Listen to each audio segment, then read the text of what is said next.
Hey guys, it's me May. Welcome back to my vlog. At ngayon naman ang pag-uusapan natin is about sa mga benefits na makukuha ng isang buntis pag nanganak. So ito po ang topic natin ngayon is PhilHealth. So admin po kasi ako ng isang group na PhilHealth, SSS, tapos Pag-ibig, ganyan. And sa group ko na yun, ang dami nagtatanong about sa contribution nga ng PhilHealth.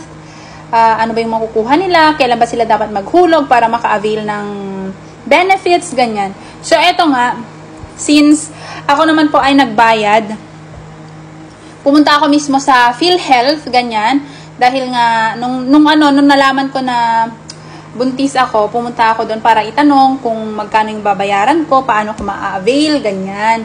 And, ang nakaregister, ang binabayaran lang namin na account ay yung account ng asawa ko kasi, pwede namang isa lang daw yung magbabayad. Tapos kami ng anak ko ang beneficiaries na niya. O di medyo nakatipid pa tayo sa bagay na yon.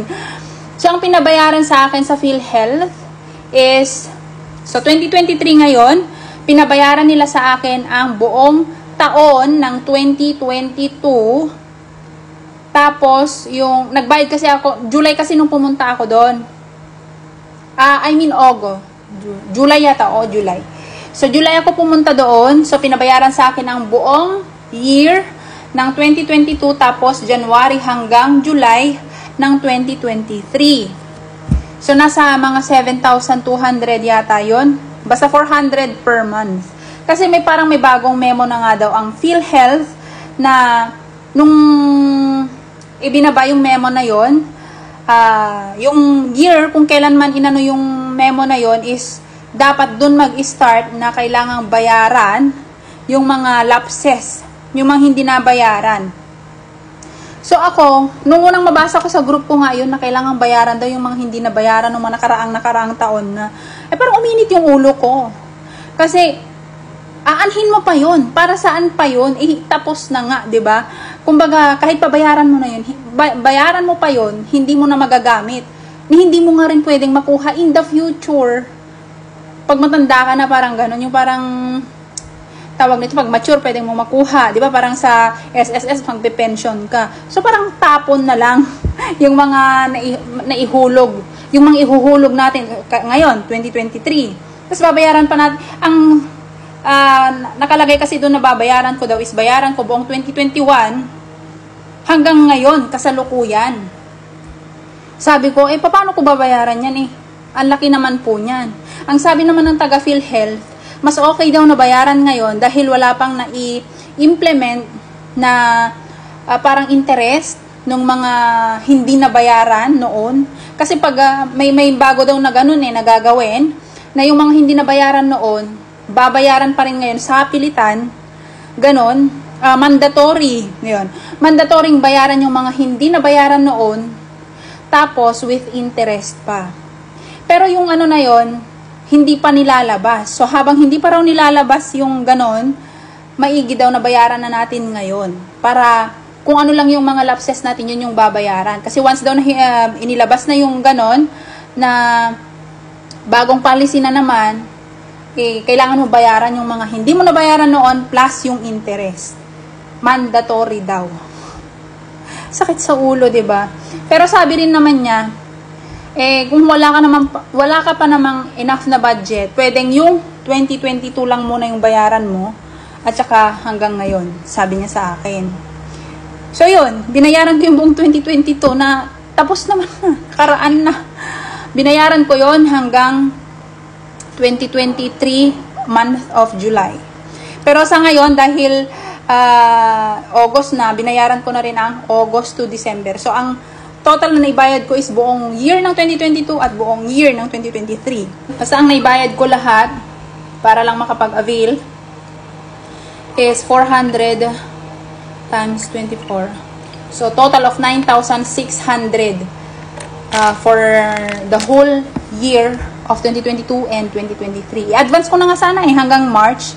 Kasi baka naman hindi ko na ma-avail yung benefit. Kasi nung nanganak ako nung 2011, hindi ko nagamit ang PhilHealth na yan.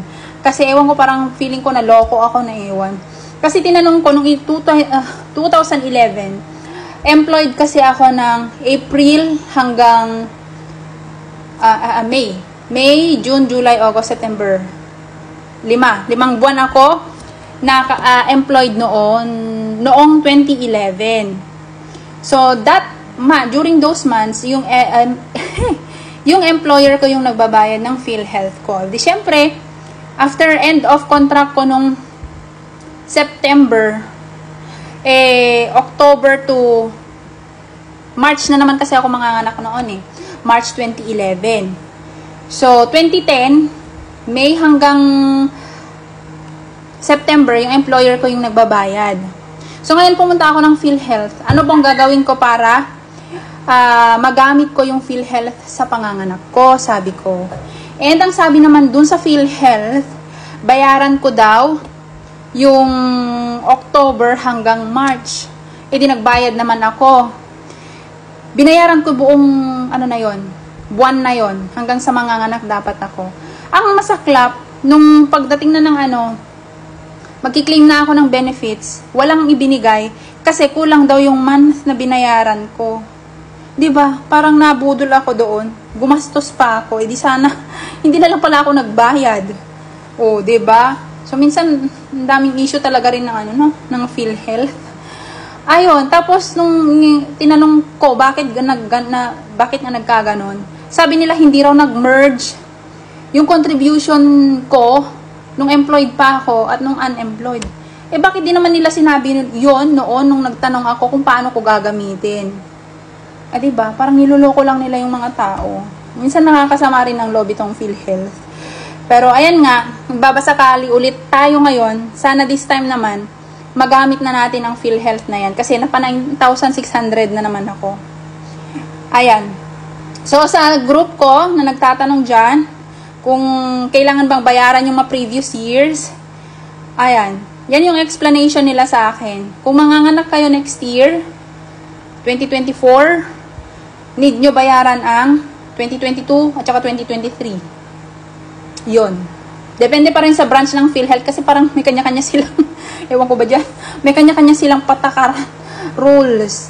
Okay, so maigi, napunta po kayo sa PhilHealth at itanong nyo na lang po doon kung anong month yung babayaran ninyo para ma-avail ninyo ang benefit. Maternity benefit pag nanganak po kayo. Okay? So, sa 9,600 na binayaran ko, hanggang 19,000 naman yung makukuha na benefit dyan. Kung ma-avail ko nga. Diba? So, kung 19,000, edi parang nasa na lang dyan. 10 or 9,400. Mga ganun na lang din yung makukuha ko. Kung pa rin, ma-avail ko yon. Pero kung hindi, edi sayang na naman. Diba? Nagbayad na naman ako ng wala na namang kwenta. So, ayan, pinakamaigi para sa mga nagtatanong po.